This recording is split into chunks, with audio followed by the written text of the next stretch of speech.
শিৱসাগৰৰ ৰাইজৰ হৈ ধন্যবাদ। আৰু এইটো শিৱসাগৰ মহা বিপদৰ সময়ত ৰাজনীতিৰ ঊৰ্ধত গৈ কথা বতৰাবোৰ হ'ব লাগে। পিছত ৰাজনীতি হৈ থাকিব, পিছত কি হয় হৈ থাকিব, কিন্তু এইখিনি সহায় কৰাৰ বাবে আমি ধন্যবাদ জ্ঞাপন কৰিছোঁ।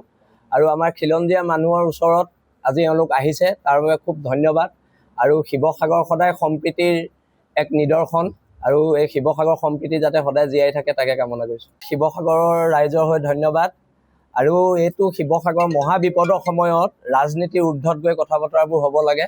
পিছত ৰাজনীতি হৈ থাকিব, পিছত কি হয় হৈ থাকিব, কিন্তু এইখিনি সহায় কৰাৰ বাবে আমি ধন্যবাদ জ্ঞাপন কৰিছোঁ। আৰু আমাৰ খিলঞ্জীয়া মানুহৰ ওচৰত আজি এওঁলোক আহিছে, তাৰ বাবে খুব ধন্যবাদ। আৰু শিৱসাগৰ সদায় সম্প্ৰীতিৰ এক নিদৰ্শন, আৰু এই শিৱসাগৰ সম্প্ৰীতি যাতে সদায় জীয়াই থাকে তাকে কামনা কৰিছোঁ। শিৱসাগৰৰ ৰাইজৰ হৈ ধন্যবাদ। আৰু এইটো শিৱসাগৰ মহা বিপদৰ সময়ত ৰাজনীতিৰ ঊৰ্ধত গৈ কথা বতৰাবোৰ হ'ব লাগে। পিছত ৰাজনীতি হৈ থাকিব, পিছত কি হয় হৈ থাকিব, কিন্তু এইখিনি সহায় কৰাৰ বাবে আমি ধন্যবাদ জ্ঞাপন কৰিছোঁ। আৰু আমাৰ খিলঞ্জীয়া মানুহৰ ওচৰত আজি এওঁলোক আহিছে, তাৰ বাবে খুব ধন্যবাদ। আৰু শিৱসাগৰ সদায় সম্প্ৰীতিৰ এক নিদৰ্শন, আৰু এই শিৱসাগৰ সম্প্ৰীতি যাতে সদায় জীয়াই থাকে তাকে কামনা কৰিছোঁ।